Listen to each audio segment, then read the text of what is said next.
સાતમા અધ્યાયથી આરંભ કરીએ. अथ सप्तमोऽध्यायः. शौनक उवाच.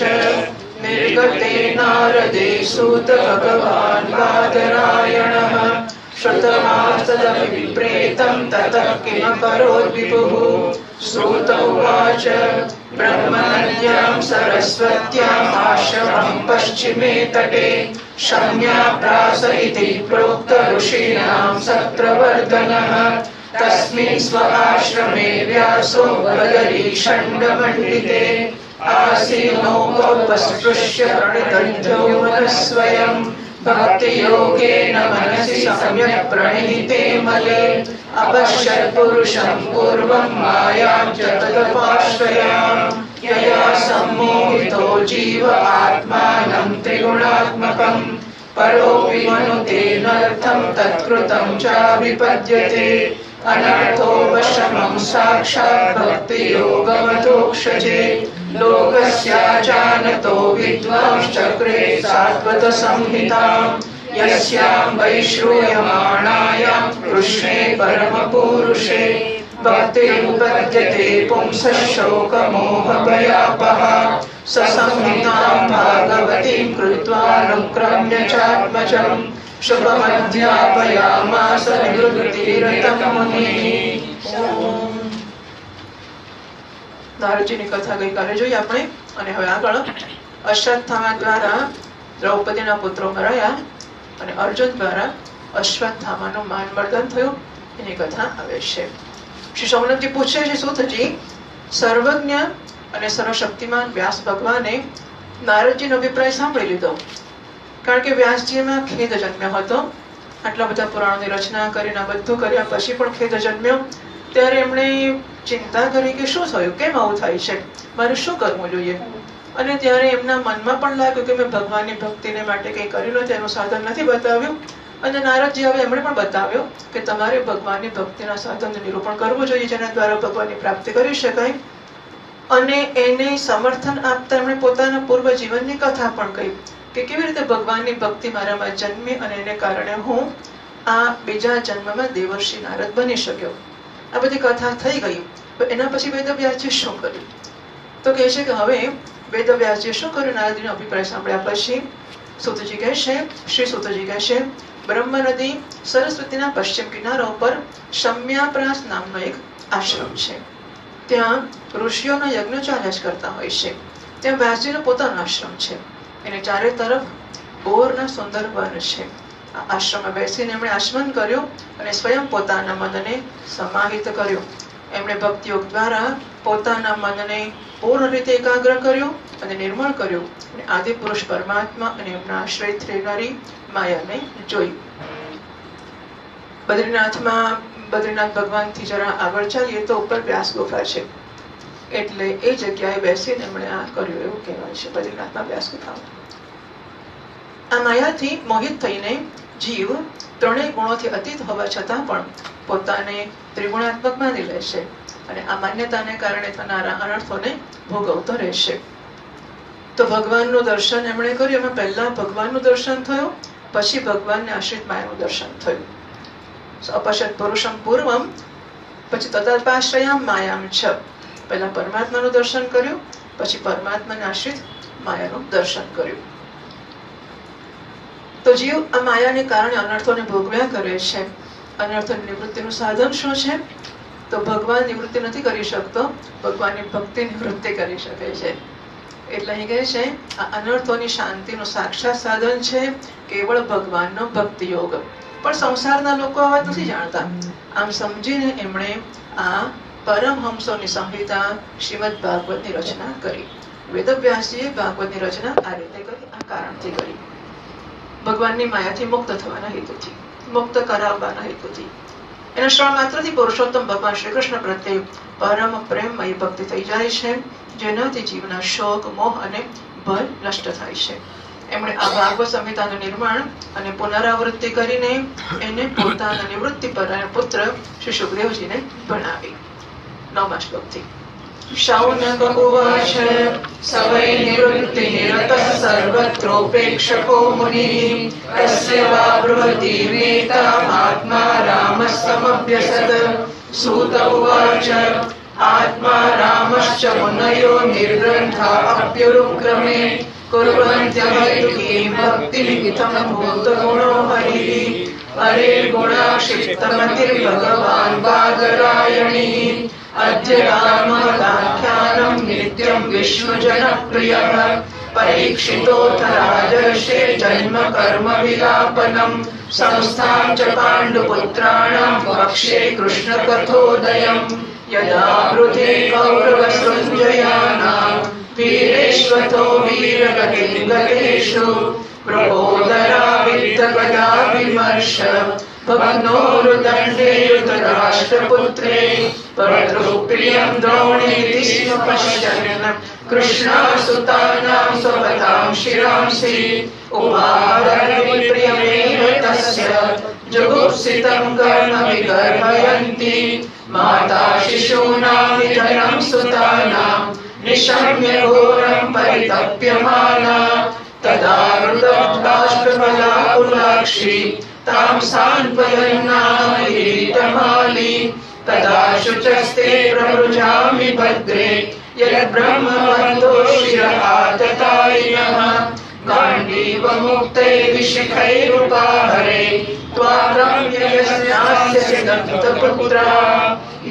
प्रिया बन्धुविचित्रजल्पैः ससान्त्वयित्वाच्युतमित्रसूतः अन्वाद्रवदंशितौग्रधन्वा कपिध्वजो गुरुपुत्रं रथेन तमापतन्तं सविलक्ष्य दूरात् कुमारभोद्विग्नमनारथेन परारवत्प्राणपतिसुरभ्यः यावद्गमं रुद्रभयाद्यजामः यदा शरणमात्मानमैषश्रान्तवाजिनम् अस्त्रं ब्रह्मशिरोवेणे आत्मत्राणं द्विजात्मजः अथो वस्पृश्य सलिलं सन्दधे तत्समाहितः अजानन्नुपसंहारं प्राणपृच्छोपस्थिते ततः प्रादुष्कृतं तेजः प्रचण्डं सर्वतो दिशं प्राणापदमुद्रेक्ष्य विष्णुं जिष्णुवाच।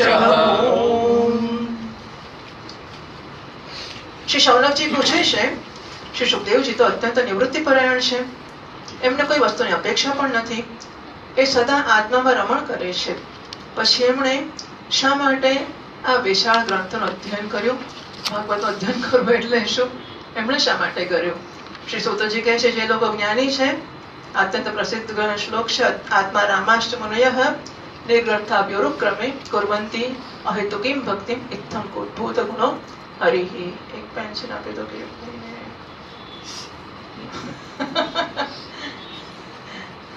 આત્મા રામાશ્ચ મુનયઃ, જે લોકો જ્ઞાની છે, જેમની અવિદ્યાની ગાંઠ ખોલી ગઈ છે અને જે સદા આત્મામાં રમણ કરતા રહે છે, એ પણ ભગવાનની અહેતુકી ભક્તિ કર્યા કરે છે. કારણ કે ભગવાનના ગુણો જેવા છે, ક્યાં કરે? ભગવાનના ગુણો સાંભળીને મન ખેંચાઈ જાય છે, એવા મધુર છે કે બધાને પોતાના તરફ એ ખેંચી લે છે. પછી શ્રી સુખદેવજી મહારાજ તો ભગવાનના ભક્તોમાં અત્યંત પ્રિય અને સ્વયં ભગવાન વેદવ્યાસના પુત્ર છે. ભગવાનના ગુણોએ એમના હૃદયને પોતાની તરફ ખેંચી લીધા અને એમણે એનાથી વિવશ થઈને જ આ વિશાળ ગ્રંથનું અધ્યયન કર્યું. સુખદેવજી મહારાજ ગોદોહન સમયથી વધારે ઉભા નથી રહેતા એક જગ્યાએ. પરીક્ષિત પણ રાજા છે એટલે નવરો ના જ હોય, છતાં સુખદેવજી મહારાજે કથા કરી અને પરીક્ષિતે સાંભળી. આ કોમ્બિનેશન થયું તો થયું કેવી રીતે? હરિર ગુણ આક્ષિપ્ત મતિઃ ભગવાન બાદરાયણિઃ. તો ભગવાન બાદરાયણ એટલે બાદરાયણના પુત્ર, વેદવ્યાસના પુત્ર એટલે સુખદેવજી મહારાજ. તો સુખદેવજી મહારાજ કેવા હતા? હરેહ ગુણ આક્ષિપ્ત મતિઃ, હરિના ગુણોથી જેમની મતિ ખેંચાઈ ગઈ છે તેવા. બરાબર? હરેહ ગુણ આક્ષિપ્ત મતિઃ. તો હરતિ જીવાનામ પાપાન ઇતિ હરિઃ, એટલે જીવોના પાપને હરી લેશે માટે હરિ છે. હરતિ યોગીનામ ચિત્તમ, યોગીઓના ચિત્તને હરી લેશે માટે હરિ છે. હરતિ ગોપીનામ નવનીતમ ઇતિ હરિઃ, ગોપીઓનું નવનીત કે માખણ હરી લેશે માટે હરિ છે. ચુંબકીય સીમાની અંદર હવે લોખંડ ચુંબકથી આકર્ષાય છે, પણ કેટલીક શરતો તો ખરી છે. તો ચુંબકીય સીમાની અંદર હોવું જોઈએ અને નિરાવરણ હોવું જોઈએ. બરાબર.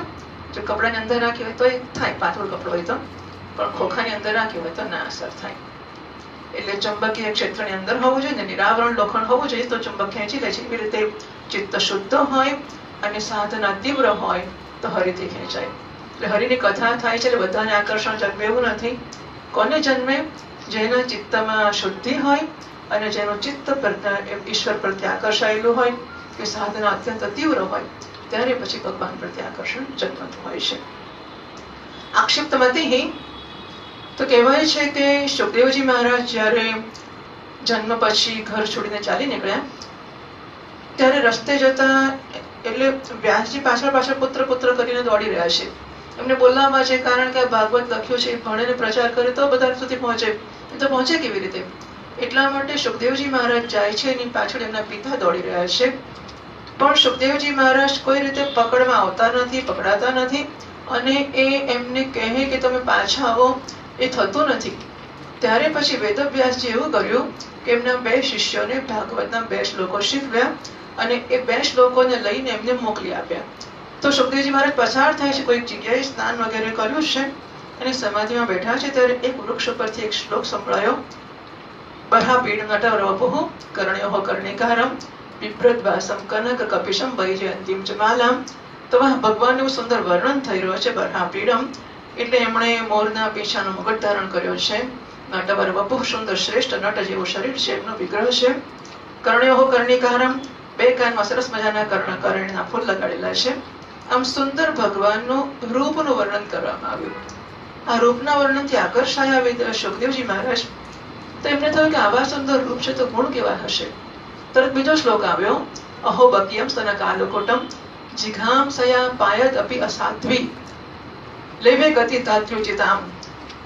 તો પેલી પૂતના હતી જે સ્તન ઉપર ઝેર લગાડીને છેતરવા માટે દૂધ પાવાનો દ્વેષ કરીને આવી હતી અને એણે ભગવાનને ઝેર પાવાની કોશિશ કરી.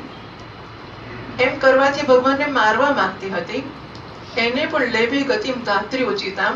ભગવાન કહે છે જે મને દૂધ પાવા આવી છે એની ગતિ તો મારે કરવી જ જોઈએ ને. ભગવાને એને ધાત્રીને ગતિ જે આપવી જોઈએ દૂધ પાનારીને, એવી ગતિ એને આપી. આવો જ દયાળુ ભગવાન છે. કંબા દયાળુ શરણમ બ્રજેમાં. આને છોડીને બીજા કયા દયાળુને શરણે જવું જોઈએ? આમ ભગવાનના ઉદારતા એટલે સુંદર રૂપનો ગુણ સાંભળ્યો, પહેલા શ્લોક સાંભળ્યો, બીજા શ્લોકમાં ભગવાનના ગુણ સાંભળ્યા. આ રૂપ અને ગુણ બંનેથી એટલા આકર્ષાઈ ગયા કે સુખદેવજી મહારાજ પૂછવા લાગ્યા, આ શ્લોકો ક્યાંથી આવ્યા? આમ હજી પહેલો પૂછે છે અને બીજો આવ્યો. 2 શ્લોકો સાંભળ્યા, 2 શિષ્ય આવી ગયા અને આ શ્લોકો ક્યાં છે? અરે આવા તો 18,000 શ્લોકો છે, પણ ક્યાં છે? શ્રીમદ ભાગવતમાં. ભાગવત ક્યાં? તમારા પિતાજીની પાસે. ચલો સાંભળવા છે કે હા, પિતાજીની પાસે ચાલો. અને આમ આ શ્લોકો સંભળાવીને એમને પાછા એ લઈ આવ્યા. સો હરે ગુણ આક્ષિપ્તમતી ભગવાન બાદરાયણે. ભગવાનના ગુણોથી આક્ષિપ્ત ખેંચાઈ ગઈ છે જેમની મતિ, એવા સુખદેવજી મહારાજ એ આ કથા સાંભળવા માટે પાછા આવ્યા. તો વિવશ થઈને લખ્યું છે, વિવશ થઈને આ વિશાળ ગ્રંથનું અધ્યયન એમણે કર્યું. વિવશ થઈને એટલે પરવશ થઈ ગયા. એમના હાથમાં નાયરોને પાછા આવ્યા. શૌનકજી, હવે હું રાજર્ષિ પરીક્ષિતના જન્મ, કર્મ અને મોક્ષની તથા પાંડવોના સ્વર્ગારોહણની કથા કહું છું. કારણ કે એમનાથી ભગવાન શ્રી કૃષ્ણની અનેક કથાઓનો ઉદય થાય છે. એવી કથા શરૂ કરું છું જેમાંથી ભગવાનની અનેક કથાઓ ફાંટા રૂપે નીકળશે. જે સમયે મહાભારત યુદ્ધમાં કૌરવ અને પાંડવ બંને પક્ષોના બહુ બધા વીરો વીર ગતિને પ્રાપ્ત થઈ ચૂક્યા હતા અને ભીમસેનની ગદાના પ્રહારથી દુર્યોધનની જાંઘ તૂટી ચૂકી હતી. હજુ દુર્યોધન મરતો નહોતો. એ કેમ નથી મરતો? એનો જીવ નથી જતો. અશ્વત્થામા પૂછવા ગયો કે તને આટલી બધી પીડા થઈ છે, બધા મરી ગયા તારા ભાઈઓ, હજુ તું કેમ મરતો નથી? તારો જીવ કેમ જતો નથી? એટલે એ કહે છે, દુર્યોધન, અમે 100 ભાઈઓ મરીશું, હું મરીશ પછી 100 ભાઈઓ મરી જઈશું. પાંડવો મને એક મર્યો નથી કહે છે, પ્લસ અમારો કર્ણ પણ, અને પાંડવોના 5માંથી એક નથી મર્યો, એટલે મારો જીવ નથી જતો કહે છે. કેવી રીતે જાય? સીધી જ વાત છે ને. અમે 100 મર્યા, મને એક નથી મર્યો. એટલે અશ્વત્થામા કહે છે કે ચિંતા ના કરીશ, હું 5 પાંડવના માથા આજે રાત્રે લાવી તને આપી દઈશ. દુર્યોધનને સંતોષ થયો કે ચાલો એક નીકળ્યો ખરો, અને 5 પાંડવોના માથા આજે આવી જશે. ભગવાને પાંડવોને સાવધાન કર્યા, રાતના સુતેલા ઉઠાડ્યા, એમના છોકરાઓને પણ ઉઠાડ્યા. 5 પાંડવોનો એક દીકરો હતો, એટલે 5 પાંડવોના 5 દીકરાઓ હતા. બધાને ઉઠાડ્યા. પાંડવોને જેવું કહ્યું ફટદીનો પીને ચાલતા થઈ ગયા ભગવાન સાથે. પેલા દીકરાઓ કહે છે અમને તો હું કહ્યું નથી ઉઠું. એટલે 5 દીકરાઓ સુઈ રહ્યા. ભગવાન એક વાર ઉઠાડે છે જીવને, પછી વારે વાર ઉઠાડવા નથી આવતો. એને ઉઠાડ્યા, પેલા 5 ના ઉઠ્યા. 5 પાંડવો બચી ગયા. એમની જગ્યાએ સુતેલા પાંડવોના 5 દીકરાઓ એમના માથા અશ્વત્થામાએ કાપી લીધા. 5 માથા લઈને પહોંચ્યો દુર્યોધન પાસે, ખુશ થતો કે 5 પાંડવોના માથા લઈ આવ્યો છું. પેલો દુર્યોધન કહે છે કે જે એમાંથી મોટું માથું હોય તે મને આપ. એટલે મોટું માથું શોધીને આપ્યું. એને 2 હાથ પછી દબાવી પેલો ફરીથી ભૂખો થઈ ગયો કે આ ભીમનું માથું ના હોય, તમે છોકરાઓ લઈ આવ્યા છે તું. એટલે જો ભીમનું માથું હોત તો મારી મુઠ્ઠીમાં દબાયું ના હોત, પણ અમારી મુઠ્ઠીમાં તૂટી ગયું છે. એ માથું ભીમનું નથી, એ 5 છોકરાઓના માથા લાગ્યા છે. અને એનાથી દુર્યોધનને પણ અરેરાટી થઈ ગઈ. અરે રે, તે આટલું બધું હલકું કામ કર્યું કે છોકરાઓને મારી લાવ્યો. આવી વસ્તુ થઈ. એટલે પાંડવો મરાયા. એટલે અત્યારે અહીં એવું છે જગ્યા, ત્યારે અશ્વત્થામાએ પોતાના સ્વામી દુર્યોધનનું પ્રિય કાર્ય સમજીને દ્રૌપદીના સુતેલા પુત્રોના માથા કાપી અને ભેટ કર્યા. આ ઘટના દુર્યોધનને પણ અપ્રિય લાગી, કારણ કે આવું નીચ કર્મ કરવું એને તો બધા નિંદા કરે છે. એના શત્રુ તો પાંડવો હતા, એમાં છોકરાઓ નહોતા. એ મર્યા તો દુર્યોધનને પણ બહુ ખરાબ લાગ્યો. એટલે એવું હતું કે એના પ્રાણ દુર્યોધનના ક્યારે જાય? હર્ષ અને શોકની સંધિમાં એના પ્રાણ જાય, એવું હતું નક્કી થયેલું કે દુર્યોધનના પ્રાણ હર્ષ અને શોકની સંધિમાં જશે. એટલે પહેલા તો એક વાર એને સાંભળ્યું કે પાંડવો મરાયા, 5 માથા આવી ગયા, ખુશ થઈ ગયો, હર્ષ થઈ ગયો. જેવી ખબર પડી કે 5 પાંડવોના છોકરાઓ મરાયા છે, એને શોક થયો. આમ હર્ષ અને શોક બંને જન્મ્યા, ત્યારે એના પ્રાણ ગયા. આ બાળકોની માતા દ્રૌપદી પોતાના પુત્રનું મૃત્યુ સાંભળીને અત્યંત દુઃખી થઈ ગઈ. એની આંખોમાં આંસુ ભરાઈ આવ્યા. એ રડવા લાગી. અર્જુન એને સાંત્વના આપતા કહે છે, કલ્યાણી ઉતારા. આ શ્રીમદ ભાગવતમાં પત્નીને આ રીતે બોલાવવાનો રિવાજ છે. કલ્યાણી નામ દઈને તરથી જ બોલાવતા. અને બીજું શું છે કે કહેતા હોય તેવું બધું નથી કહેતા. કલ્યાણી કહે છે. પેલી પત્ની છે એ શું કહે છે? આર્યપુત્ર.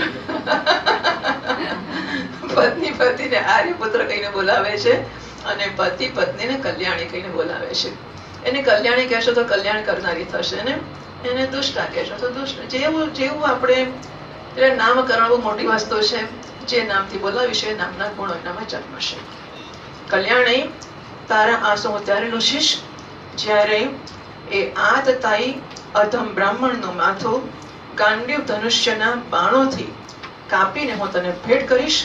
અને પુત્રોની અંત્યેષ્ટિ ક્રિયા પછી તું એ માથા પર પગ રાખીને સ્નાન કરીશ. બરાબર? ક્ષત્રિય છે અને યોદ્ધો છે, સ્વાભાવિક રીતે પત્નીનો પ્રેમ. એને એટલે પત્નીને આટલું દુઃખ આપનાર માટે ક્ષત્રિય પતિ આ કરવું જ જોઈએ.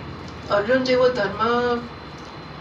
ધર્મને અનુસરનારો સજ્જન હોય, ક્ષત્રિય બળવાન હોય, શા માટે ના કરે? આ તથા એ કોણ કહેવાય? નીચે પાદનો આપે છે. અચ્છા, શ્લોક નથી આપ્યો. આપણી ગીતાની ટીકામાં આ તથાઈનો શ્લોક આપ્યો છે. અગ્નિતો ગર્દશ્ચૈવ વગેરે. તો નીચે લખે છે, આગ લગાડનાર, ઝેર આપનાર, ખોટી દાનતથી હાથમાં શસ્ત્ર ગ્રહણ કરનાર, ધન લૂંટનાર, ખેતર અને સ્ત્રીને છીનવી લેનાર, આ 6 આતતાઈ કહેવાય છે. 6માંનો એક પણ પાપ કર્યું હોય તો આતતાઈ કહેવાય.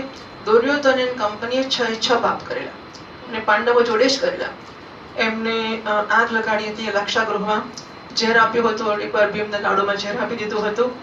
ખોટી દાનથી હાથમાં શસ્ત્રો ગ્રહણ કરે એ તો કર્યા જ કરે. એમણે એમનું ધન લૂંટી લીધું, રાજ્ય પડાવી લીધું, ખેતર જમીન પડાવી લીધી, અને સ્ત્રીને છીનવી દ્રૌપદીને ખેંચીને સભામાં લઈ આવ્યા. આમ બધા જ પ્રકારના દુષ્ટ પાપો આ કૌરવોએ પાંડવો પ્રત્યે કર્યા છે, અને માટે આતતાઈ છે. એટલે અર્જુન કહે છે કે આ દુષ્ટ આતતાઈ છે, અધમ બ્રાહ્મણનું મસ્તક. અને અશ્વત્થામે એમની ટીમનો છે. બરાબર? આ બધું ભલે દુર્યોધને કર્યું હોય, અશ્વત્થામે એમાં સમર્થનમાં છે. એટલે એ પણ એમાં આવી ગયો. એટલે એને બધા ખરાબ કામ કર્યા છે. એ અધમ બ્રાહ્મણ છે, એનું માથું હું તને કાપીને લાવી આપીશ. અર્જુનના મીઠી વિચિત્ર વાતોથી દ્રૌપદીને અર્જુને સાંત્વના આપી અને પોતાના મિત્ર ભગવાન શ્રી કૃષ્ણની સલાહથી એમને સારથી બનાવીને કવચ ધારણ કરીને અને પોતાના ભયાનક કાંડિવ ધનુષને લઈને તે રથ પર સવાર થઈ ગયો તથા ગુરુપુત્ર અશ્વત્થામાની પાછળ દોડ્યો અર્જુન ભગવાનને લઈને. અર્જુન ગમે તેવી ઉતાવળમાં ભગવાનને ભૂલતો નથી કે મારી પત્ની, મારા છોકરા મરી ગયા અને પત્ની જ્યારે આટલી તકલીફમાં હોય, મેં વરદાન આપ્યું હોય કે હું મારેલા વિશે માથું લઈ આવીશ, અને ત્યારે તમે જરાકી ફરવા ગયા હતા, તમારી ક્યાં રાહ જોવું? એક તો જાય જ નહીં, નારાયણ હાજર જ હોય, એને ખબર છે કે જરૂર પડવાની છે. પરંતુ અર્જુન ક્યાંય કશા જોજો અને આવા મોટા કામમાં અને કશે નારાયણ વગર, નારાયણ સલાહ વગર લગ્ન કરવું હોય તો એ નારાયણ ગોઠવી આપે, પછી સુભદ્રાનું હરણ કરે. એટલે દરેક જગ્યાએ નારાયણ સાથે છે. બાળકોની હત્યા થઈ એટલે અશ્વત્થામાનું મન પણ ઉદ્વિગ્ન તો થયું જ હતું. ઉપરાંત જેને માટે કર્યો એ નારાજ થયો, એટલે એ તો ક્યાંય નો ના રહ્યો. જ્યારે એને દૂરથી જોયું કે અર્જુન મારા તરફ ધસમસતો આવી રહ્યો છે, ત્યારે એ પોતાના પ્રાણોની રક્ષા કરવાને માટે પૃથ્વી પર જેટલે સુધી ભાગી શકાતો હતો તેટલે સુધી રુદ્રથી ભયભીત સૂર્યની જેમ ભાગતો રહ્યો. નીચે કથા આપે છે, શિવ ભક્ત વિદ્યુન્માલી દૈત્ય જ્યારે સૂર્યને હરાવ્યો ત્યારે સૂર્ય પર ક્રોધિત થઈને ભગવાન રુદ્ર એ સૂર્ય વિદ્યુન્માલી દૈત્યને હરાવ્યો. એ વિદ્યુન્માલી નામનો દૈત્ય શિવજીનો ભક્ત હતો અને સૂર્ય એ દૈત્યને હરાવ્યો. હવે પોતાના ભક્તોને હરાવ્યો એટલે પછી એમના ભગવાન રુદ્ર છે તે ગુસ્સે થઈ ગયા, એટલે સૂર્ય પર ક્રોધિત થયા અને ભગવાન રુદ્ર ત્રિશૂળ હાથમાં લઈને એમના તરફ દોડ્યા. એ સમયે સૂર્ય ભાગતો ભાગતો પૃથ્વીમાં કાશીમાં આવીને પડ્યો. આથી ત્યાં એનું લોલાર એવું નામ પડ્યું છે. સૂર્યની જેમ ભાગતો હતો આ અશ્વત્થામા જ્યારે એને જોયું કે મારા રથના ઘોડા થાકી ગયા છે અને હું એકલો છું, ત્યારે એને પોતાને બચાવવાનું એકમાત્ર સાધન હવે બ્રહ્માસ્ત્ર છે એવો નિશ્ચય કર્યો. બ્રહ્માસ્ત્ર ચલાવવા સિવાય હવે કોઈ રસ્તો છે જ નહીં જો મારે જીવતા રહેવું હોય તો. જોકે એને બ્રહ્માસ્ત્ર પાછું વાળવાની વિધિ ખબર નહોતી. અસ્ત્ર છોડતા પણ આવડવું જોઈએ ને પાછું ખેંચતા પણ આવડવું જોઈએ તો જ ચલાવવું જોઈએ. તો ચલાવો અને પછી ગમે ત્યાં વધ કરી નાખે તો શું? એને પાછું ખેંચતા નહોતું આવડતું, છતાં પણ હવે મરવાનો વખત આવે છે જોયું એટલે એને આચમન કર્યું, એને ધ્યાન કર્યું. બ્રહ્માસ્ત્ર અનુસંધાન એટલા બધા મંત્રોથી ચાલનારા સાધનો છે. એવું નહીં કે મારામાં બળ છે માટે હું ખેંચું છું, એને પાછળ મંત્રની શક્તિ છે. એ મંત્ર કર્યો અને પછી એને બ્રહ્માસ્ત્ર છોડ્યું, અનુસંધાન કર્યું. એ અસ્ત્રથી બધી દિશામાં એક મોટું પ્રચંડ તેજ ફેલાઈ ગયું. અર્જુને જોયું કે મારા પ્રાણ પર આવી ગયું છે, ત્યારે એણે શ્રી કૃષ્ણને પ્રાર્થના કરી. કેવી અદ્ભુત વસ્તુ છે ને! યત્ર યોગેશ્વર કૃષ્ણ યત્ર પાર્થો તનોર્ધરઃ. તો એટલે મારું જીવન કોઈ તબક્કે કોઈ જગ્યાએ નારાયણ વગર હોય ન શકે. કોઈ જગ્યાએ ગમે તે ના હોય, નારાયણ તો મારો જ છે ને મારી જોડે જ છે. નારાયણ વગર કશું નથી.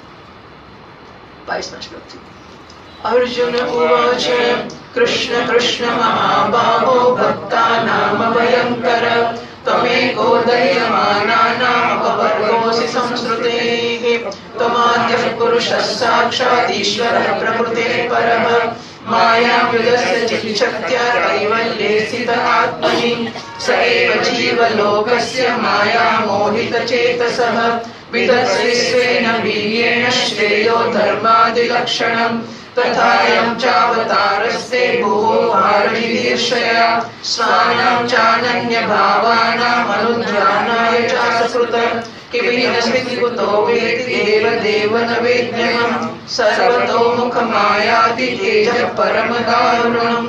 અર્જુન કહે છે, શ્રી કૃષ્ણ તમે સચ્ચિદાનંદ રૂપ સ્વરૂપ પરમાત્મા છો, તમારી શક્તિ અનંત છે, તમે ભક્તોને અભય આપનારા છો, જે સંસારની ધગધગતી આગમાં બળી રહ્યા છે એ જીવોને ઉગાડનારા એકમાત્ર આપ જ છો. તમે પ્રકૃતિથી પર રહેનારા આદિ પુરુષ સાક્ષાત પરમેશ્વર છો. પોતાની ચિક શક્તિ સ્વરૂપ શક્તિથી બહિરંગ અને ત્રિગુણમય માયાને દૂર ભગાવીને આપે પોતાના અદ્વિતીય સ્વરૂપમાં સ્થિત રહો છો. એ જ આપ પોતાના પ્રભાવથી માયાથી મોહિત જીવોને માટે ધર્મ વગેરે કલ્યાણનું વિધાન કરો છો. તમારો અવતાર પૃથ્વીના ભારનું હરણ કરવાને માટે છે અને તમારા અનન્ય પ્રેમી ભક્તજનોના નિરંતર સ્મરણ અને ધ્યાન કરવાને માટે છે. એ સ્વયં પ્રકાશ સ્વરૂપ શ્રી કૃષ્ણ આ ભયંકર તેજ જોયું 22, 23, 24 ને 25 4 શ્લોકોમાં તો સ્તુતિ જ કરી, પછી છેલ્લે સહેજ પ્રાર્થના કરી. હા, આ રીત છે. શરણે જવું હોય તો કેટલી સ્તુતિ કરીએ, કેટલું પ્રસન્ન કરવાનો પ્રયત્ન કરીએ, કૃપાનું આવાહન કરીએ, પછી જરાક પ્રાર્થના. જુઓ ને ભગવાન આ ભયંકર તેજ, અને પ્રાર્થના કરવી પડે, કેમ કે દેખાતું નહોતું. અર્જુને કૃષ્ણ સાથે હતા, અર્જુને તેજ દેખાયું તો કૃષ્ણ નહીં દેખાયું હોય, દેખાયું જ હશે ને, પણ પ્રાર્થના કરીને માંગવું પડે, નહીં તો નારાયણ નથી કરતો. માંગાવે એટલે તો માય ના પીરસે. આપણે એમાંથી કદાચ ના છૂટવું હોય તો શું થાય છે ભાઈ? હા, પાછળ સંભળાતું નથી.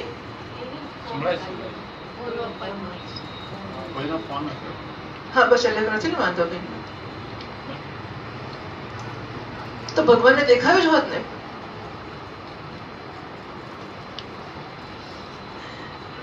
બેટા કરી લો જે કામ હોય તે, બરાબર. તો ભગવાનને પણ સંભળાવ્યું જ હોત, દેખાયું જ હશે, પણ ભગવાનને કહેવું પડે કે આ કર. તો ભગવાનને ખબર નહીં, એને આપણે આપણો સંકલ્પ કે ઈચ્છા વ્યક્ત કરીએ તો પછી ભગવાન ઈચ્છાને પૂરી કરે. આ ભયંકર તેજ ચારે તરફથી મારી તરફ આવી રહ્યો છે, એ શું છે, ક્યાંથી, કેમ આવે છે, મને કઈ સમજાતું નથી. ભગવાન આપ એને માટે કંઈક કરો. 27મા શ્લોકથી.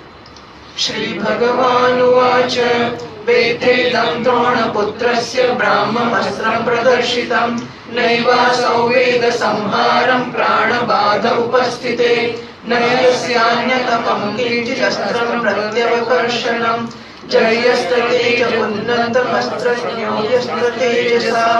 સૂત ઉવાચ શ્રુત્વા ભગવતા પ્રોક્तं ફાલ્ગુનઃ પરવીરः સૃષ્ટ્વા વસં પરિક્રમ્ય બ્રાહ્મં બ્રાહ્માય સંવદને સંહત્યાન્યોન્યમુપયોસ્તેજસી શરસમૃતે आवृत्य रोदसीखं च बहुधातेर्भवन्निवत दृष्ट्वा प्रतेजस्तुतयो स्त्रीलोकान् प्रथमन् महत दह्यमाना प्रजा सर्वा सावर्तकमहंसत प्रजोपप्लवमालक्ष्य लोकव्यतिकरं च तं मतं च वासुदेवस्य सञ्जहारार्जुनोद्वयम् ततमासाद्य तरसा दारुणं गौतमीसुतं भवन्तामर्षतां राक्षस पशुं वृषणया यथा शिशिराय ईशन्तं दाम्ना बद्ध्वा रिपुम्बलात् रामार्जुनं प्रकुपितो भगवानम्बुजेक्षणः मैनं पार्थार्हसित्रातुं ब्रह्मबन्धुमिमं जहि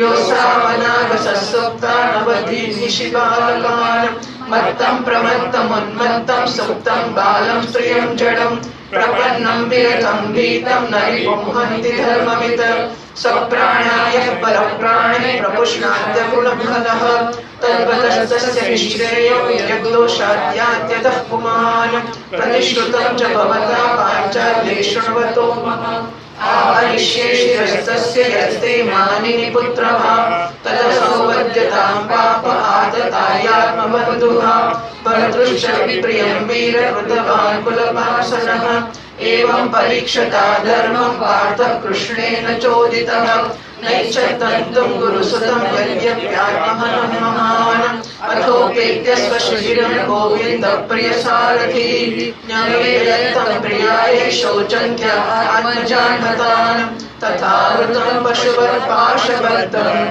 अवाङ्मुखं कर्म दुःसितेन निरीक्ष्य कृष्णापकृतं गुरुस्तुतं वामस्वभावा कृपया ननाम च उवाच चासहन्त्यस्य बन्धनानयनं सति मुच्यतामेष ब्राह्मणो नितरां गुरुः सरहस्यो धनुर्वेदसरसोपसंयमः अस्त्रकामश्च भवता शिक्षितो यदनुग्रहात् स एष भगवान् द्रोणः प्रजारूपेण वर्तते तस्यात्मनोऽहं पत्न्यास्ते नान्वगावीरसुकृभिः तद्धर्मज्ञमहाभाग भवद्भिर्गौरवं कुलं रुचिनं नार्हति प्राप्तुं पूज्यं वन्द्यममीक्षशः मारोदीदस्य जननी गौतमी पतिदेवता यथा मृतवत्सार्ता रोधिन्यश्रुमुखी मुहुः यैकोपितं ब्रह्मकुलं राजन्यैरजितात्मभिः तत्कुलं प्रदहत्याशु सानुबन्धं शुचार्पितम्.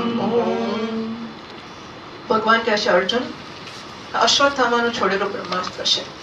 આ સમજી લે કે પ્રાણ સંકટ ઉપસ્થિત થાય ત્યારે એનો પ્રયોગ તો એને કરી નાખ્યો છે, પણ એ અસ્ત્રને પાછું વાળતા એને આવડતું નથી. કોઈ બીજા અસ્ત્રને દબાવી દેવાની શક્તિ એનામાં નથી. એટલે બ્રહ્માસ્ત્ર કોઈ છોડે તો પછી બીજું કોઈ અસ્ત્ર એવું નથી કે બ્રહ્માસ્ત્રને દબાવી શકે. બ્રહ્માસ્ત્ર અમોઘ કહેવાય, કામ કરે જ કરે. અને અશ્વત્થામાએ છોડ્યું છે એને પાછું વાળતા નથી આવડતું. ધારો કે છોડ્યું, કોઈક જગ્યાએ પહોંચી ગયું, ખોટી જગ્યાએ ગયું, કોઈકને મારી નાખવાનું થયું અને કંઈક પણ અનિચ્છનીય પરિસ્થિતિ ઊભી થઈ તો એ પાછું વાળી શકતો નથી. તો અસ્ત્ર શસ્ત્ર વિદ્યાની સારી પેઢી જાણે જ છે. બ્રહ્માસ્ત્રના તેજથી જ આ બ્રહ્માસ્ત્રની પ્રચંડ આગને બુઝવી દે. અર્જુનને આવડતું હતું, પણ એને ભગવાનની આજ્ઞા વગર બ્રહ્માસ્ત્ર છોડતો નથી. હા, કેટલી અદ્ભુત વસ્તુ છે કે જીવનમાં suppose think and then leave. કશું કરવું હોય તો ઉભા રહો, વિચારો અને પછી કરો.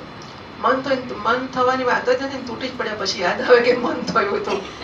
એટલે એટલું ઝડપથી રિએક્શન આવી જતું હોય, ઝડપથી પ્રતિક્રિયાઓ થઈ જતી હોય તો ગમે તે કરતા એક એવી ટેવ કે સલાહ લીધા વગર કે પૂછ્યા વગર કોઈ ચીજ ના કરવી. પણ દર વખતે ક્યાં સલાહ લેવા છે? હવે ગુરુજી ક્યાંય હોય, ભગવાન તો વળી ક્યાંય હોય, આપણને સલાહ ક્યારે આપે, શું થાય બધું? તો આપણી બુદ્ધિને તો આપણે ઘણું જ્ઞાન આપેલું છે. ઉભા રહીને બુદ્ધિને પૂછી લઈએ કે આપણને આ શોભ એવું છે, આ કરાય. આ સંજોગોમાં આપણા ગુરુજી શું કરે? આ સંજોગોમાં ભગવાને શાસ્ત્રોમાં શું કરવાનું કહ્યું છે? જે કંઈ આપણને ઉપલબ્ધ છે, માહિતી કે જાણકારી કે મહાત્માનો સત્સંગ જે કંઈક છે, પણ કશાકનું કન્સલ્ટેશન કરી લઈએ, જરા સલાહ લઈએ અને લાગે કે યોગ્ય છે તો કરવામાં પછી તો સંકોચની જરૂર પણ નથી. હું કરું તો ખરું, પણ આમ થશે, નારાયણે કહ્યું છે કરી નાખવાનું. પછી પ્રશ્ન થશે. હા, એટલે કરવો જ હોય તો નારાયણને ના સાંભળે માણસ, અને ના કરવો હોય નારાયણને હા ના સાંભળે. નારાયણ કે કરતો કે નહીં કરું, પછી કરવા જાઉં પછી મારું ખરાબ દેખાય તો, આમ થાય તો, પેલું થાય તો. નારાયણ કહ્યું છે કરવાનું, હું કરીશ. અને નારાયણ કે ના થાય પણ મારે તો કરવું જ છે. પણ તો એની હા તો હા, એની ના તો ના. આમ કંઈ પણ કરતા પહેલા આપણે જરા યોગ્ય શું છે એની સલાહ લઈ અને પછી આગળ ચાલી શકીએ. સુતજી કહે છે અર્જુન વિપક્ષી વીરોને મારવામાં બહુ પ્રવીણ હતો, પરંતપ નામાં ગયો. ભગવાનની વાત સાંભળી તરત કોઈ પ્રકારની દલીલ હાજી. હા, કોઈ પ્રકારની દલીલ કશું જ નથી. તો અર્જુન એટલે શી વસ્તુ હતી? હા, આપણને એમ કે આપણે બહુ બુદ્ધિવાળા છે, બહુ શક્તિવાળા છે, બહુ પરાક્રમી. અર્જુન એ સમયનો શ્રેષ્ઠ ધનુર્ધર હતો. એ નારાયણનો અવતાર હતો. નર ને નારાયણ બંને નારાયણના અવતારો છે. અને એ અર્જુન પણ ભગવાનને પૂછ્યા પછી જ કરે છે, અને ભગવાન કહે એટલે તરત કરે છે, પછી કશી કચકચ નથી કરતા. હાજી હાજી. ભગવાનની વાત સાંભળીને આશ્વાન કર્યું, ભગવાનની પરિક્રમા કરી, બ્રહ્માસ્ત્રના નિવારણ માટે એણે પોતાના બ્રહ્માસ્ત્રનું સંધાન કર્યું. બાણોથી બેષ્ટિત એટલે કે ઘેરાયેલા આ બંને બ્રહ્માસ્ત્રનો તેજ પ્રલય કાળના સૂર્ય અને અગ્નિ સમાન પરસ્પર અથડાઈને આખા આકાશ અને બધી દિશાઓમાં ફેલાઈ ગયો અને વધવા લાગ્યો. ત્રણેય લોકોને બાળી દેનાર આ બંને અસ્ત્રોની વધેલી જ્વાળાઓથી પ્રજા આખી સળગવા લાગી. આ જોઈને બધા સમજ્યા કે આ તો પ્રલય કાળનો સાંભળતક અગ્નિ છે. એ આગથી પ્રજાનો અને લોકોનો નાશ થતો જોઈને ભગવાનની અનુમતિથી હવે અર્જુને બંને બ્રહ્માસ્ત્રોને પાછા વાળી લીધા. અર્જુનની આંખો ક્રોધથી લાલ લાલ થઈ ગઈ હતી.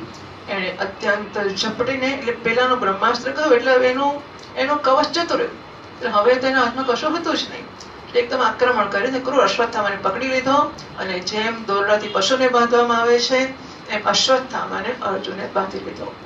અશ્વત્થામાને બળપૂર્વક બાંધીને અર્જુન જ્યારે પોતાની શિબિર તરફ છાવણી તરફ ખેંચીને લઈ જવા માંગતો હતો ત્યારે એને કમલનયન ભગવાન શ્રી કૃષ્ણએ ગુસ્સે થઈને કહ્યું, અર્જુન, અધમ બ્રાહ્મણને છોડવો ના જોઈએ, એને મારી જ નાખ. રાતમાં સૂતેલા નિરપરાધ બાળકોની હત્યા એને કરી છે. ધર્મના જાણનારા પુરુષો અસાવધાન એટલે આ લોકો જયારે હત્યા કરવા માટે શસ્ત્રો ગામે ને, અને પેલો અસાવધ હોય તો એને પેલા સાવધ કરે કે જો હું મારું છું, હું જબ તારું શસ્ત્ર, પછી આપણે સામસામે લડીએ છીએ. પેલો ભૂલમાં કે બીજું કામ કરતો હોય, એનું ધ્યાન જ નહીં મારી આવે, એવું નથી થતું હતું. અસાવધાન હોય, મતવાલો એટલે કે નશામાં હોય, પાગલ ગાંડો માણસ હોય, સૂતેલો હોય, બાળક હોય, સ્ત્રી હોય, વિવેક વગરનો, સમજ વગરનો હોય, શરણાગત હોય, રથ વગરનો હોય અને ભયભીત હોય એવા શત્રુને ધર્મના જાણનારા પુરુષો ક્યારેય નથી માનતા. એટલે એ જમાનામાં મહાભારત જેવું, કૌરવો જેવા દુષ્ટ લોકો યુદ્ધ કરે તો આટલો નિયમ તો પાળીને કરતા હતા. હા, કૌરવો પણ કરે તો આ નિયમો પાળે, પછી એમણે ના પાળવા માંડ્યા એ જુદી વાત છે. પણ સામાન્ય રીતે રાતનો વખત હોય, જયારે યુદ્ધનો વિરામ હોય રાત્રે, તો પછી આ બાજુ વિરામ ને આ બાજુ વિરામ. એટલે રાતના વખતે જો પાંડવો ત્યાં ભીષ્મની સેવા કરવા જાય તો એનો કોઈ ના મારી નાખે. ભીષ્મ પણ કશું ના કરે, સવારે ભીષ્મ પછી પડે, પણ જયારે યુદ્ધ વિરામ છે ત્યારે વિરામ છે.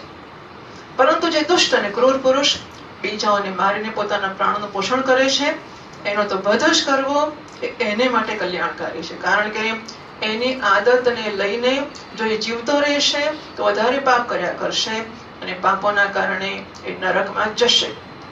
પછી મારી આ એક વસ્તુ.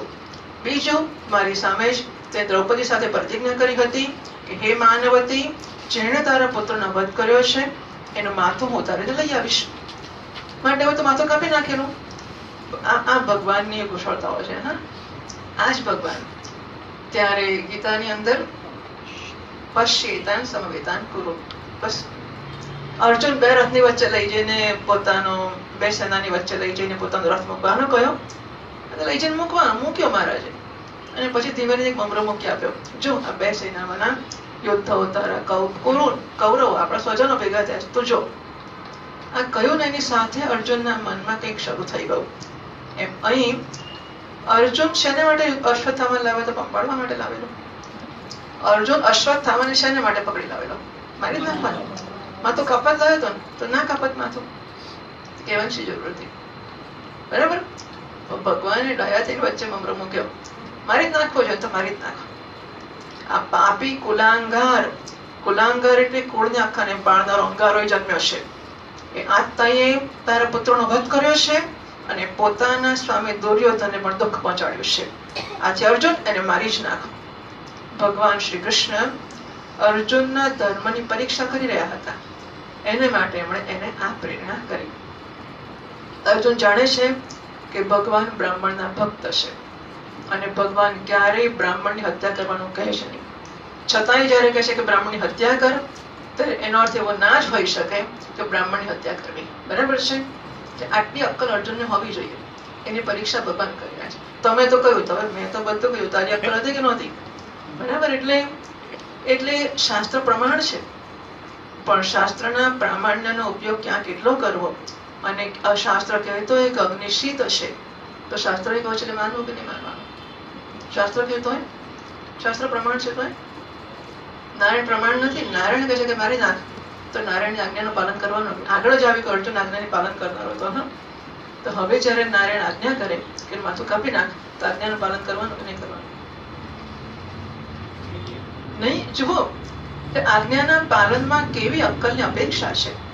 નારાયણના સ્વભાવની જાણકારીની અપેક્ષા છે કે નારાયણ કહી જ ના શકે કે બ્રાહ્મણનો માથું કાપી નાખ. બ્રાહ્મણના ભક્ત છે.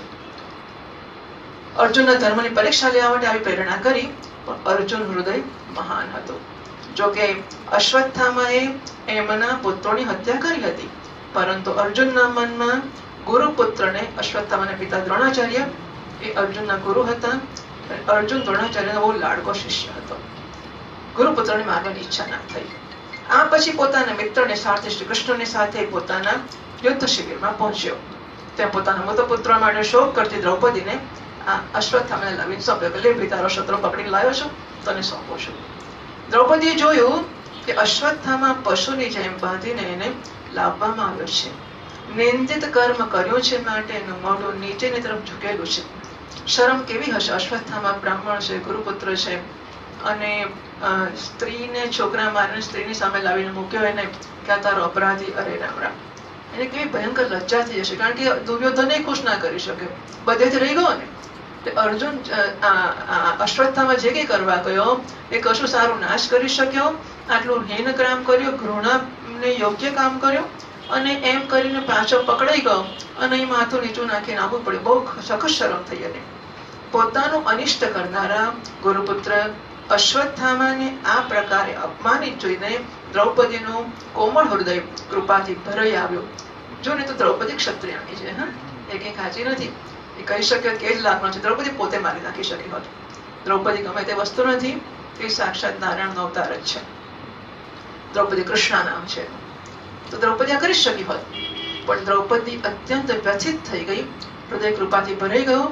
અશ્વત્થામાને નમસ્કાર કર્યા. ઉવાચ ચ અસહંત્યસ્ય બંધન આનયનમ સતી.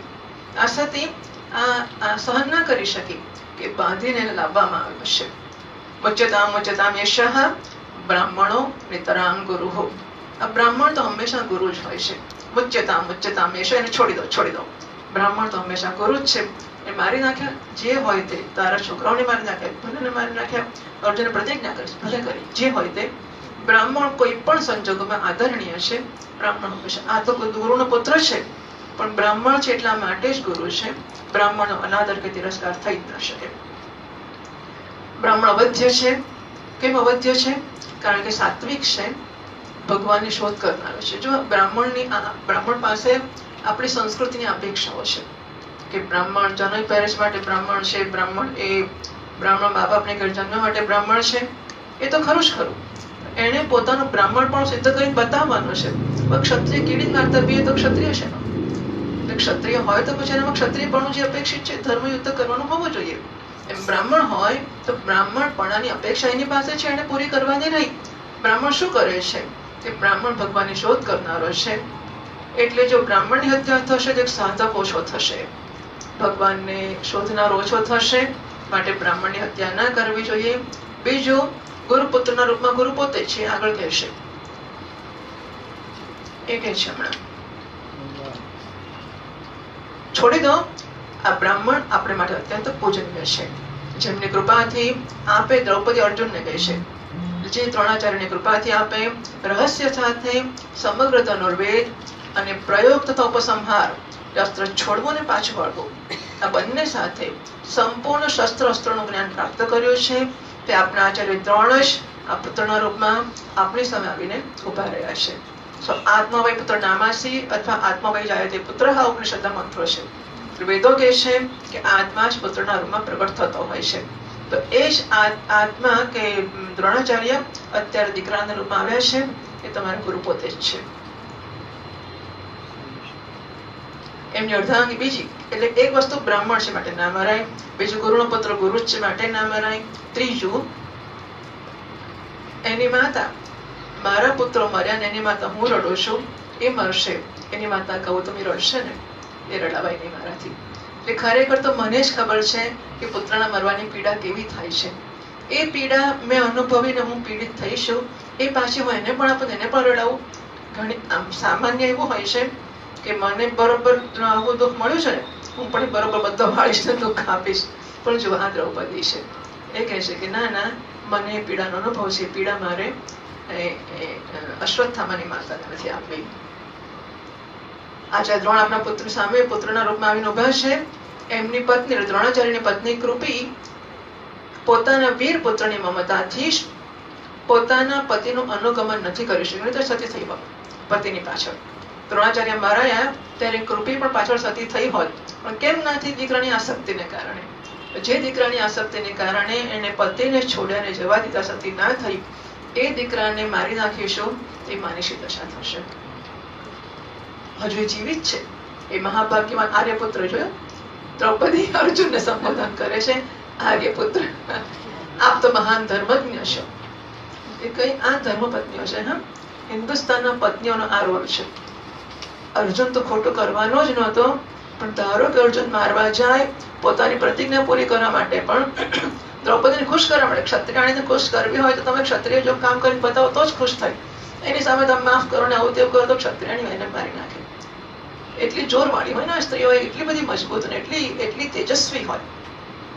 એ દ્રૌપદીનું કામ ધર્મપત્ની થવાનું છે, અને એ ધર્મનો ઉપદેશ આપે છે એના પતિને. અલબત્ત અર્જુન નહોતો જ મારવાનો, છતાંય દ્રૌપદી કહે છે, આર્યપુત્ર, આપ ધર્મને જાણનારા છો. જે ગુરુવંશની રીતે પૂજા કરવી જોઈએ અને વંદના કરવી જોઈએ, એને વ્યથા પહોંચાડવી એ આપને શોભે એવું કામ નથી. આપ એવું ના જ કરી શકો કે આપના ગુરુના પરિવારને દુઃખી કરો. આપ જેવી રીતે મારા બાળકો મરી ગયા અને હું દુઃખી થઈને રડી રહી છું, મારી આંખોમાંથી વારંવાર આંસુ નીકળી રહ્યા છે, એવી રીતે આ અશ્વત્થામા બહુવચન ઇનકી માતા, એમની માતા પતિવ્રતા ગૌતમી ના રડે. જો ઉચ્છૃંખલ રાજા પોતાના દુષ્ટ કૃત્યોથી બ્રાહ્મણ કુળને કુપિત કરી દેશે, એ કુપિત બ્રાહ્મણ કુળ એ રાજાઓને સપરિવાર શોકાગ્નિમાં નાખીને શીઘ્ર ભસ્મ કરી નાખે છે. એટલે દૃષ્ટ ફળ એ થશે કે એની માતા રડશે, ગુરુપુત્રની હત્યા થશે. અદૃષ્ટ ફળ એ થશે આખો પરિવાર આપણો શોકમાં ડૂબી મરશે. એટલે બ્રાહ્મણની હત્યા કરવી કોઈ રીતે આપણને શોભે એવું નથી. હા, પછી 49મા શ્લોકથી વાંચીએ.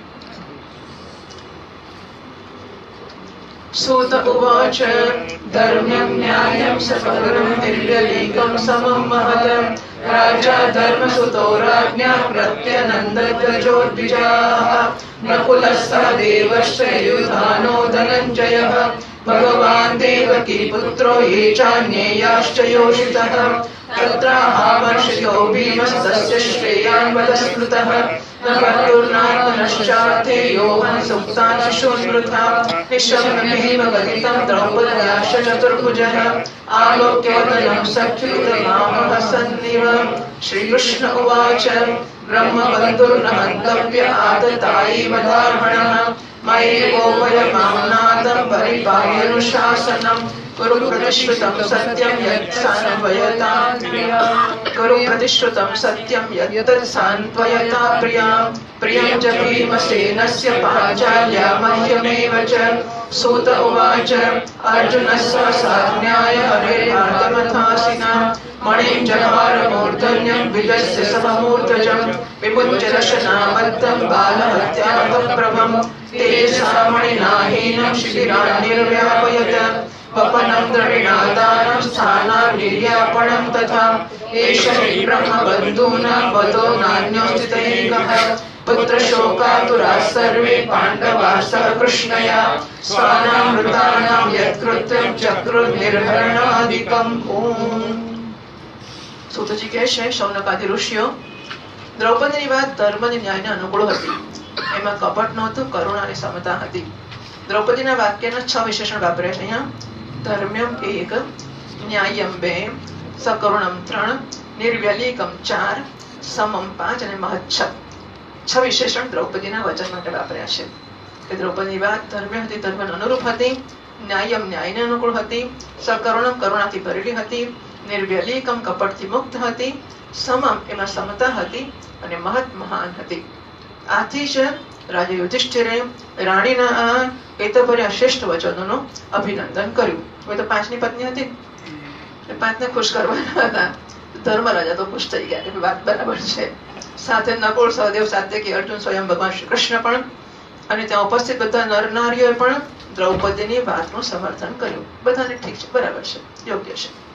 એ સમયે ક્રોધિત થઈને ભીમસેને કહ્યું, જેણે સૂતેલા બાળકોને પોતાને માટે નહીં, પોતાના સ્વામી માટે પણ નહીં, કારણ કે દુર્યોધન ખુશ નથી થયો એનાથી. જે બાળકોને પોતાને માટે કે પોતાના સ્વામી માટે પણ નહીં અને વ્યર્થ જ મારી નાખ્યા છે, એનો તો વધ જ કરવો ઉત્તમ છે. બરાબર? બધા તો માનવા તૈયાર થઈ ગયા, ભીમભાઈ ખોટી વાત છે, આ કે માપ બાપ કરાય નહીં, એ બામણ હોય કે જે હોય તે સમજે છે એના મનમાં. એનો ખરા અમારા છોકરાને માર્યા છે અને he doesn't deserve, એ કશી લાયકાત ધરાવતો જ નથી, મરવો જ જોઈએ, એને મારી જ નાખવો જોઈએ. દ્રૌપદી કહે છે છોડી દો. ભીમ કહે છે મારી નાખો. ભગવાન કહે છે અર્જુનને, દ્રૌપદીને અને ભીમને બંનેને રાજી કર અને મને રાજી કર. મેં તને કહ્યું તો ને હત્યા કરે નહીં. જો અર્જુનની સ્થિતિ બરાબર છે. દ્રૌપદી કહે છે કે એને માફ કરો, જવા દો. ભીમ કહે છે એને મારી નાખો. અર્જુને બધાને ખુશ કરવાના, દ્રૌપદીને ખુશ કરવી જ પડે. ભીમભાઈ છે એ બધા ખુશ કરવા જ પડે ભીમભાઈને. અને ભગવાનની આજ્ઞા હતી, ભગવાનની આજ્ઞા છે કે બ્રાહ્મણ છે પણ મારી નાખ, કારણ કે એને મારવો જોઈએ. તો આ બધાની વચ્ચે અર્જુને શું કરવું? ભગવાન શ્રી કૃષ્ણએ દ્રૌપદી અને ભીમસેનની વાત સાંભળી, અર્જુનની તરફ જોયું અને જરા સ્મિત કરીને કહ્યું, ભગવાન શ્રી કૃષ્ણ કહે છે પતિત બ્રાહ્મણ હોય તો પણ એનો વધ નાશ કરવો જોઈએ અને આતતાયીને મારી જ નાખવો જોઈએ. બરાબર? બ્રાહ્મણ પતિત પણ હોય, વધ નાશ કરવો જોઈએ, આતતાયીને મારી જ નાખવો જોઈએ. આ આતતાયી છે. એટલે હવે આ અશ્વત્થામાને પતિત બ્રાહ્મણ કેવો કે આતતાયી કેવો, શું કરવું? બરાબર? એટલે જો યથેચ્છસી તથા કુરુ, નારાયણ આજ્ઞા આપતા જ નથી. એ કહે છે કે આમ કરીશ તો આમ થશે, આમ કરીશ તો આમ થશે. શું કરું? તું નક્કી કર. તમે કહો તે કરો. તારી અક્કલ છે કે નહીં? વેદાંતમાં બુદ્ધિનો બહુ આદર છે, બીજા કોઈ શાસ્ત્રમાં આદર નથી. બાકીના બધા શાસ્ત્રો આજ્ઞાના પાલનની જ અપેક્ષા રાખે છે કે આમ કરી માટે આમ કરો, અમે કહીએ જ કરવાનું. પ્રશ્ન તો પૂછવાનો જ નહીં. પ્રશ્ન પૂછો તો નરકમાં જ જવું પડશે. બીજા કોઈ શાસ્ત્ર પ્રશ્ન પૂછવાની આજ્ઞા કે છૂટ નથી આપતા. વેદાંત શાસ્ત્ર 18મા અધ્યાય સુધી પ્રશ્નની છૂટ આપે છે. પ્રશ્ન પૂછો, સંતોષ થતા સુધી સંતોષ થયો તો પૂરું કરીએ, નથી થયો તો જો 19મો અધ્યાય ચાલુ રાખ્યો હોત ભગવાને. આ બુદ્ધિનો આદર છે શાસ્ત્રમાં. એટલે ક્યાંય એવું નથી કે અમારા પર ઉપકાર કરવા અમે કહીએ સાંભળી લો, અમે કહીએ છીએ, વિચારો એના પર. વિમૃશ્યેત અશેષેણ યથેચ્છસી તથા કુરુ. તારા મનમાં વિચાર કર. મેં જે કંઈ ઉપદેશ આપ્યો છે બધાના વિશે વિચાર કર શાંતિથી, પછી નક્કી કર. તને ઠીક લાગે એ તું કર. કારણ કે મારું બનશે તો જ હું કરીશ અને તો હું એમાં નિષ્ઠ રહી શકીશ. બાકી તમને ખુશ કરવા કરીશ તો આજે કરીશ અને પછી રાહ જોઈશ કે ક્યારે તમે આગળ પાછા થાવ, છેવટે ક્યારે મરી જાઓ તો તમારી આજ્ઞાનું પાલન છોડું. જો હું મારા કન્વિક્શનથી ના કરતો હોય તમારા પર ઉપકાર કરવા જ કરતો હોય તો આ સ્થિતિ થવાની જ છે. શાસ્ત્રોમાં બંને વાતો કઈ છે, મેં તને કહી છે ભાઈ. આથી મારી બંને આજ્ઞાઓનું પાલન કરો. કેવી અદભુત વસ્તુ છે ને? આ બધા બધું શીખવા મળે આપણને. આ કઈ કથા અર્જુન ને કૃષ્ણ માટે નથી, આપણે માટે છે. આપણે શીખીએ કે આવા સંજોગ ઉભા થાય તો શું કરવું જોઈએ. આમે જવા દો ને, એમની પાસે જશો જ નહીં. કેમ? એક વાતનું ઠેકાણું જ નથી હોતું. આમે કરો ને પેલું કરો, બે આજ્ઞા આપે તો કરવી કેવી રીતે? એટલે જ્યાં અક્કલનો ઉપયોગ કરવાનો હોય ત્યાં છોડી દઈએ છીએ આપણે. આપણને સૂચના સાંભળીને એનું પાલન કરવાની જ ટેવ પડી ગઈ છે. આપણને અક્કલનો ઉપયોગ કરવાની ટેવ જ નથી. એટલે એટલા બધા આળસુ આપણે બુદ્ધિના ઉપયોગની બાબતમાં છીએ. સૂચના આપો એ કરું, કેટલા જપ કરું, કેટલા મંત્ર કરું, કેટલું અનુષ્ઠાન કરું, કેટલી ઉઠબેસ કરું, કેટલા યાત્રા કરું, કેટલા પ્રાણાયામ કરું. બાકી તું બ્રહ્મચર્યનો વિચાર કરે, વિચાર છોડો ના. તમે શું કરું? તમે કહો એ કરું. વિચાર કરતા કે નહીં કરું તો તમે કહો એ કરું. તો કહો છે હું વિચાર કરવાનું કરું તો ખરું ને, વિચાર નહીં કરું, બાકી કહો એ કરું. તો દ્રૌપદીને આ સાંત્વના આપતી વખતે પ્રતિજ્ઞા કરી હતી, એને પણ સત્ય કરો. સાથે ભીમસેન, દ્રૌપદી અને હું, તમને બધાને જે પ્રિય હોય એ પણ કરો. બરાબર? તારી પ્રતિજ્ઞા પૂરી કર. કારણ કે અર્જુનની પ્રતિજ્ઞા પૂરી થવી જ જોઈએ. પ્રતિજ્ઞા પૂરી કર અને દ્રૌપદીને ગમતું કર, ભીમસેનને ગમતું કર, મને પણ ગમતું કર. સુતજી કહે છે અર્જુન ભગવાનના હૃદયની વાત બરાબર ઓળખી ગયા. This is tuning up. એટલે શિક્ષક સાથેનું એવું ટ્યુનિંગ અપ હોય કે એના કયા વગર, કયા પછી હે સમજ જ ના પડે તો ખલાસ. વગર કયે જ ખબર પડી જ જવી જોઈએ કે શું ચાલતું હશે. કદાચ ના પડે તો કયા પછી પડે, પણ કયા પછી ના પડે તો અધમમાં આવી જાય. અર્જુનને કોઈ એવી અગવડ નથી. બરાબર ઓળખી ગયા અને પોતાની તલવારથી અશ્વત્થામાના માથા ઉપરનો મણી એના વાળો સાથે ઉતારી લીધો. કહેવાય છે કે અશ્વત્થામાના મસ્તક ઉપર મણી હતો અને એ મણીને કારણે જ્યાં જ્યાં ત્યાં પ્રકાશ ફેલાતો હતો. એટલે એ મણી અશ્વત્થામાનો તલવારથી અર્જુને એના વાળ સાથેનો કાઢી લીધો. એના શરીર સાથે જોડાયેલો હતો. એને કારણે એને ઘા એના શરીર પરથી ઉપડ્યું ને, એને ઘા થયો, ત્યાં ખાડો પડી ગયો અને પછી એનો ઘા થઈ ગયો. એ ઘા એને દુઃખ આપે છે. અશ્વત્થામા ચિરંજીવીમાં છે. અશ્વત્થામા બલિર્વ્યાસઃ હનુમાંશ વિભીષણઃ કૃપઃ પરશુરામશ્ચ સપ્તૈતે ચિરંજીવિનઃ. તો 7 ચિરંજીવીમાં અશ્વત્થામા નામ પહેલું છે. અશ્વત્થામા ચિરંજીવી છે, પણ આ એમનો ઘા પણ એવો ચિરંજીવી છે કે હંમેશા એમને પીડે છે. એટલે કહે છે કે સુરપાણેશ્વરના જંગલમાં નર્મદાના કિનારે અશ્વત્થામા જંગલમાં ફર્યા કરે છે. બહુ લાંબુ પળું શરીર છે, બહુ જ વિશાળ શરીર છે. અને સુરપાણના જંગલમાં એ ફરે છે. ભીલો પાસે જઈને માખણ માગીને અહીંયા ચોપડતા રહે છે. એ માખીઓ બળબળ્યા કરે છે કારણ કે ઘા છે. અને કહે છે કે નર્મદાની પરિક્રમા કરનારાઓને ક્યારેક ક્યારેક દર્શન પણ થાય છે. આપણે નથી કર્યા. એવું કહેવાતું હોય છે કે પરિક્રમાવાસીઓને અશ્વત્થામના દર્શન પણ થતા હોય છે. ચિરંજીવી છે. તેનો માથાનો મણી કાઢી લીધો અર્જુને. કેવી સુંદર, એને એની કેવી સમજ હશે. હા, ભીમને ખુશ કરો, દ્રૌપદીને ખુશ કરો, મને ખુશ કરો, પતિત બ્રાહ્મણને હત્યા કરવી જ જોઈએ, અને બીજું શું હતું? આતતાઈને મારવો જ જોઈએ. બરાબર છે?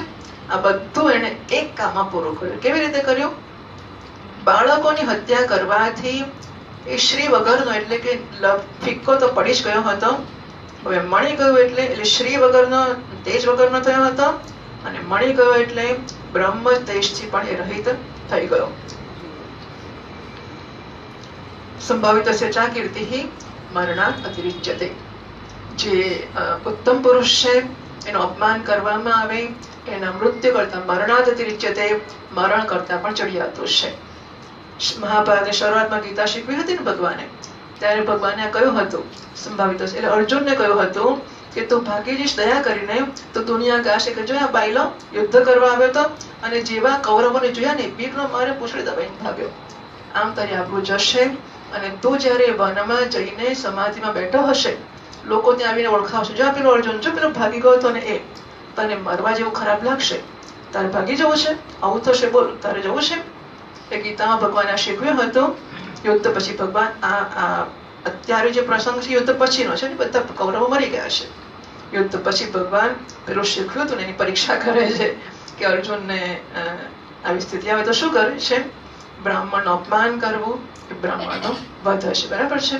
સંભાવિત જે માણસ મહાન પરાક્રમી છે એને કેવું કે આ તો કાયર છે, જે મહાન સત્યનિષ્ઠ છે એને કેવું કે આ જુઠ્ઠો છે, એની હત્યા છે. ગોપી ગીતમાં ગોપીઓ કહે છે નેહ કિમ વદઃ જયતિ તેધિકમ જન્મના પ્રજઃ શયતેન્દિરા શશ્વતત્રૈ દયિત દૃશ્યતા દિક્ષુતાવકાઃ ત્વયિ ધૃતા સવઃ ત્વામ વિચિન્વતે. પછી શરદ ઉદાશય, પછી બીજો શ્લોક છે. તો હે ભગવાન, તમારે માટે અમે આવ્યા છીએ અને અમારો ત્યાગ કરીને તમે ભાગી જાઓ, જતા રહો, સંતાઈ જાઓ, શું અમારો વધ નથી? ત્યાં વધ શબ્દ એને માટે વાપર્યો છે. અમને બોલાવ્યું એટલે કોઈકને બોલાવવો અને અનાદર કરવો.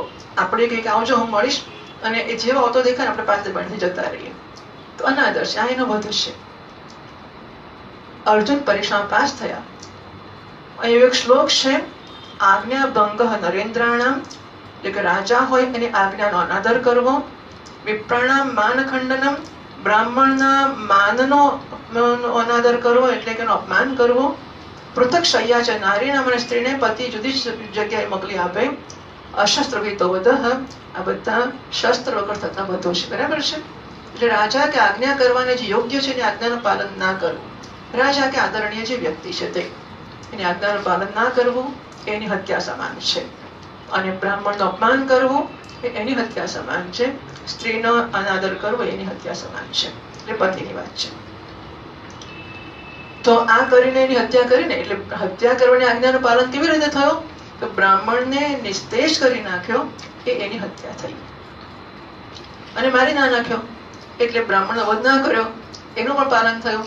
ભીમની આજ્ઞાનું પાલન થયું, મારવો જ જોઈએ તો માર્યો. દ્રૌપદી કીધું છોડી દો, હા છોડી દીધો. ભીમ કહે છે માર્યો. ભગવાન કહે હત્યા કર, આતતાઈને મારવો છે, બ્રાહ્મણને ના મારવો છે, આ બધો બરાબર છે. અને બધી જ પ્રતિજ્ઞાઓ અર્જુને પૂરી કરી. હા, આ પછી એના દોરડાના બંધનો ખોલી નાખવામાં આવ્યા અને શિબિરમાંથી એને કાઢી મૂકવામાં આવ્યો. માથું મુંડાવી નાખવું, ધન છીનવી લેવું અને સ્થાનથી બહાર કાઢી નાખવો, આ અધમ બ્રાહ્મણોનો આ જ વધ છે. અંતે મોટો કરીને મારી નાખવો એ વધ નથી. હવે આવો લઈને જીવતા રહેવું ને બહુ ખરાબ વસ્તુ છે. મરી જવાનું સહેલું છે, પણ અપમાનિત થઈને આખી જિંદગી જીવવું, એટલે આ જીવન હું પેલાનું દાનમાં આપેલું હું જીવું છું ને. ક્ષત્રિય માને તો બ્રાહ્મણ પણ ક્ષત્રિયની જાતમાં જ જીવ્યો ને, એને માટે અત્યંત ભયંકર પીડા છે. એમને માટે આનાથી ભિન્ન શારીરિક વધનું વિધાન નથી. શાસ્ત્રમાં વિધાન નથી બ્રાહ્મણને મારવાનો. બ્રાહ્મણની આ પ્રકારનો અનાદર એ જેની હત્યા છે. પુત્રના મૃત્યુથી દ્રૌપદી અને પાંડવો બધા જ શોકથી આતુર થઈ રહ્યા હતા. હવે એમણે પોતાના મરેલા ભાઈ બંધુઓની દાહાદી અંત્યેષ્ટિ ક્રિયા કરી. इति श्रीमद्भागवते महापुराणे पारमहंस्यां संहितायां प्रथमस्कन्धे द्रोणनिग्रहो नाम सप्तमोऽध्यायः. श्रीकृष्णार्पणमस्तु. रणछोडरायनी जय, द्वारिकाधीश श्री गोवर्धन ભક્ત વત્સલ ભગવાન